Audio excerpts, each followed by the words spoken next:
Avatar The Last Airbender is the first Universes Beyond in a while where I have absolutely zero context for anything. I don't know a ton about Final Fantasy, but I've seen playthroughs of a few games. I have friends that talk about Final Fantasy XIV enough for me to understand it a bit, and I'm a big fan of Kingdom Hearts, so I know some of the lore.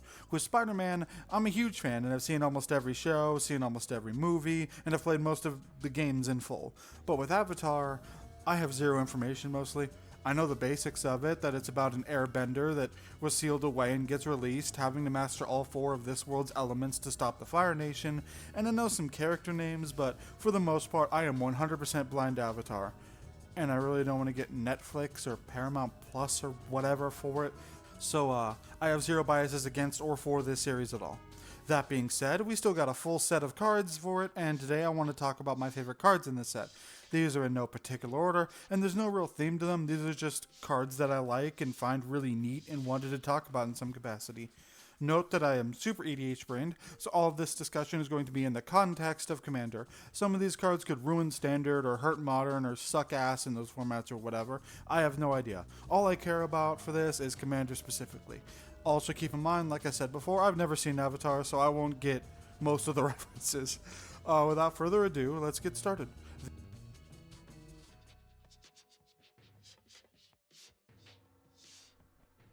As usual, there's some cards that I wanted to talk about but didn't have enough to say to justify them being a whole ass segment.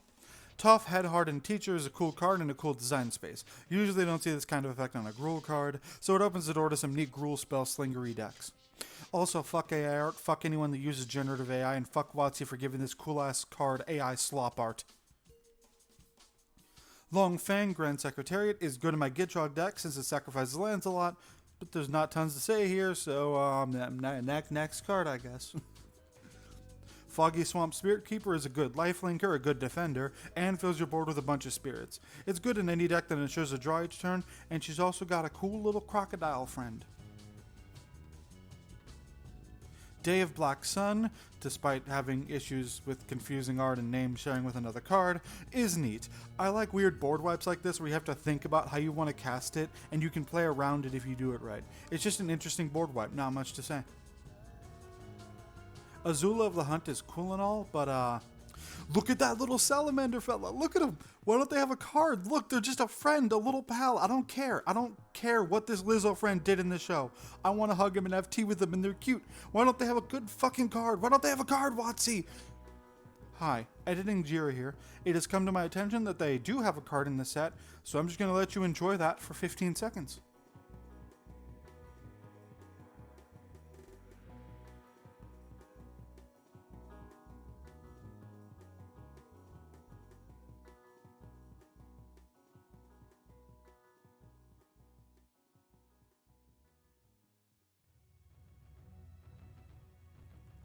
On to list proper, I will never not be bitter that this card is perfect for the last EDH guide I did, but was announced a little bit after it, so I couldn't include it in the video. Putting my biases aside, it's a great card. One of the issues I typically find with Scry and Surveil Matters decks is that they often don't have any kind of win con. They just scry and draw a bunch from my experience, which is good, but it doesn't win games a lot of the time. This kind of changes that, letting you cast a potentially massive game ender from the top of your library. 6 mana seems like a lot, and I feel like if it didn't have the first ability to get an alright scry, it would be too much mana for this, but since it has that ability, it's even pretty good in decks that don't rely on scry, since a lot of decks have incidental scry in them. It's a lot of fun.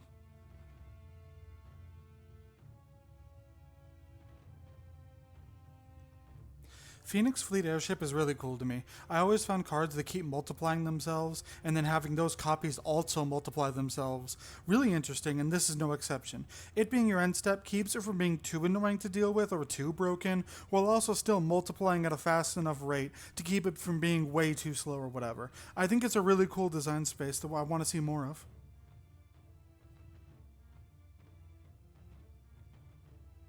Diligent Zookeeper isn't the most interesting or insane card ever made or anything, but I think it's really neat, trying to find weird creatures that aren't human and yet still have as many creature types as possible to get a massive boost. I kind of wish it was a multicolor legend, since this feels like a really fun build around for Commander, but even as is, it's a fun card in decks that focus on creature types. Kind of a short section, but there's not tons to say about this card, even though I really do like it. I feel like it deserved a whole segment, you know?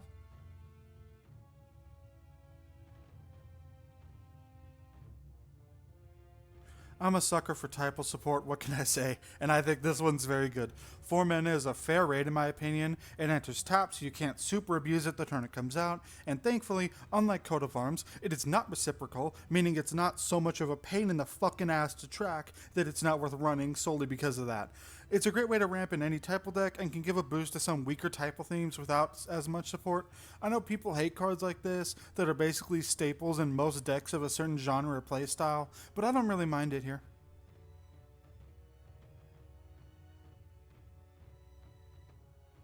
My playgroup doesn't like stealing effects, but that won't stop me from liking this card. It's got a great ETB that can also be used politically, milling another player with a graveyard theme in return for taking one of their cards, and it not casting the card immediately is really multi-purpose in use, and I think it's really cool. I don't think I'd like it as a commander since I hate commanders that only have ETBs, but in the 99 it's a great addition to most decks with Demir in them in my opinion.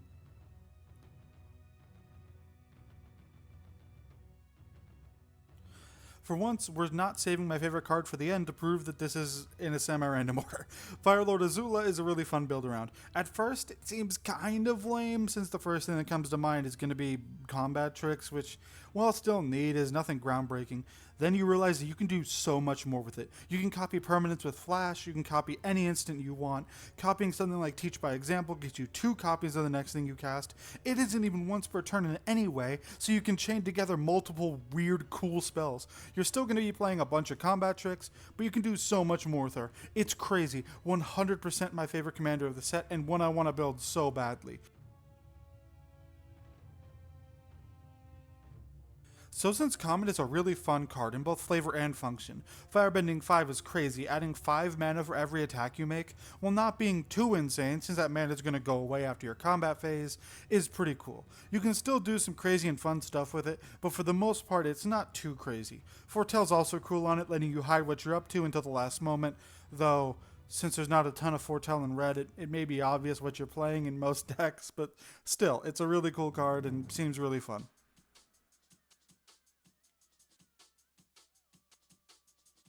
Yue the Moon Spirit, I hope I'm pronouncing that correctly, seems really cool. Turning your random clues or maps or blood or whatever into a free spell. Even if it is a non-creature only spell, it's still pretty cool. It's a great way to turn your tokens you can't use into something. Even without that, a Flying Vigilance 3/3 is a decent enough body in my opinion. It's just a really neat card. There's not much to say about it.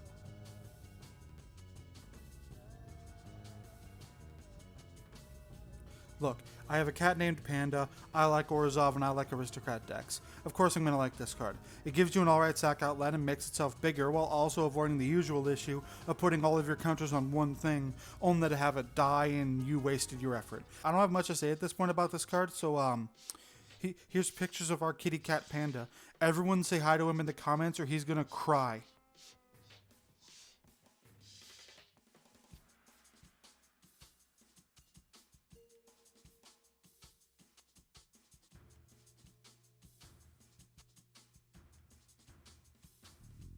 I will never not be bitter that this card is perfect for the last EDH guide I did, but was announced a little bit after it, so I couldn't include it in the video.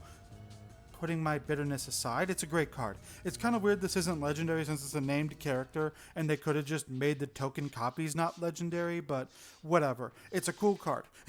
It gives you some decent surveil outlets that can turn into a fuckload of surveils. It's a good sack outlet, and it can make for a big board of decent blockers. It's a really cool card with a lot of uses that can be put in a lot of decks.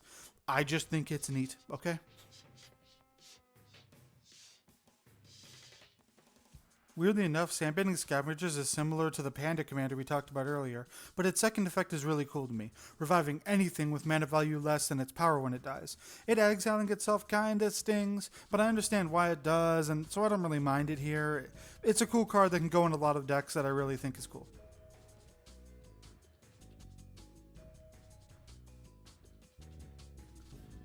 Hi. We've done this type of video where I go over my favorite cards in the upcoming set 3 times now, and I would like to do something a little different this time. I would like to dedicate the number 1 spot, even though this is in no particular order, to my least favorite genre of Magic card. The cute little animal buddy that's probably not good enough for modern power level commander decks outside of a fine pet card that was designed for draft. I want my friends in my deck, god dang it, but they're just not good enough! Huh? What do you mean that's a cop-out entry? Fine, fine. Here's an actual number 1.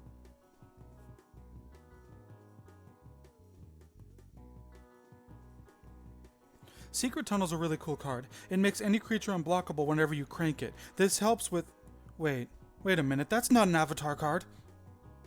Okay, that's better. Secret Tunnel's a really cool card. It makes any 2 creatures unblockable whenever you tap it, so long as they share a creature type. This is a great way for type text to end games, or having your commander get in for some free commander damage. It's also a similar effect to Rogue's Passage, while not outright replacing it since it has to target 2 of them, so it's not even a big replacement or something. One of the really cool things on it is the line can't be blocked. Lands obviously can't attack or block or whatever, so it's the kind of line that you think is useless until your brain starts to turn the gears inside and you come up with more and more fun little synergies. Earthbending, of course, but also making a creature in Obun or Jor-El can lead to some really fun synergies. It's a fun card that sounds weird until you think about it, which is a fun type of card in my opinion. So those are my favorite cards in the Avatar The Last Airbender set. Like I said, I have no context or connection to this IP at all, to the point where I'm pretty sure I don't know who a single person or creature on this list is. But it just kind of proves to me that, for the most part, Universes Beyond sets are designed by fans, but they still ensure that they're cool-ass sets even if you aren't a fan of the IP. It took me a while to cut this video down to the number of cards that I did, since I usually want to keep this around 10 plus honorable mentions. I don't know, I just really like this set and I think it's really cool, and this is coming from a non-fan. Time for the outro that's unscripted, so Jira's gonna stutter like an idiot, I guess. Hey guys, thanks for watching. I think I am going to do this type of video for most sets going forward, at least ones where I can think of 10 cards or more that I want to talk about, plus honorable mentions or whatever, of course. It seems like a fun and short thing I can do in between EDH guides. I don't know. If you guys like it, I'll do more. If you guys comment that you don't like these, I'll stop doing them. I have socials. I have Blue Sky, which you can find in the description. I have a Let's Play channel, which you can find in the description. Like always, I usually give updates on there in the videos that I do. So if you want updates, you can go to either the Blue Sky or the Let's Play channel.